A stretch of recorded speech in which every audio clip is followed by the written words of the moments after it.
فذلك الذي يدع اليتيم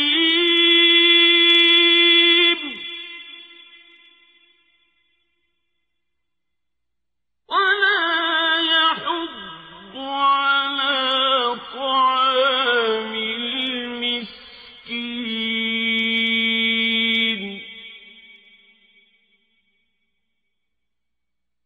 فويل للمصلين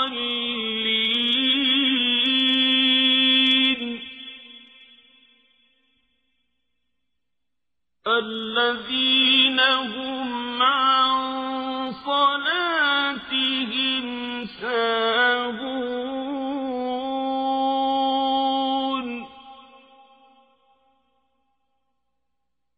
الذين هم يراءون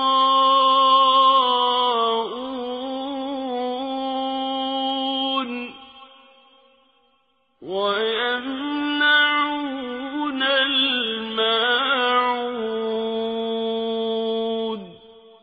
Sura Al-Maun, ang pangangailangan ng kapwa.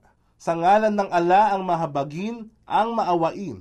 Nakita mo ba siya na nagtakwil, nagsasabi na ang araw ng paghuhukom na darating ay kasinungalingan? Sa mga tuwid, siya ay nagtataboy sa mga ulila na may kalupitan.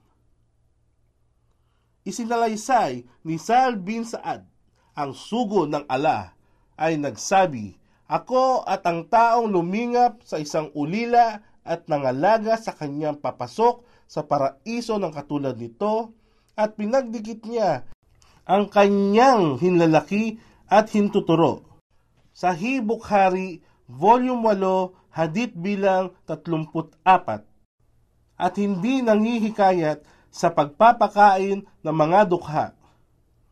Isinalaysay ni Abi Huraira, ang sugo ng Allah, ay nagsabi, "Ang isang lumingap sa isang dukha o isang balo ay katulad ng isang mujahid nakikipaglaban sa landas ng Allah, o katulad ng isang nagdarasal gabi-gabi at nag-aayuno sa lahat ng araw." Sahih Bukhari, Volume 7, Hadith bilang 265. Kaya, kasawian sa mga mapagkunwaring nagdarasal, yaong nagpabayang mabalam ang kanilang pagdarasal, sila na mapagkunwari na ang hangarin ay upang makita lamang ng tao, at nagkakait kahit sa maliit na pangangailangan ng kapwa.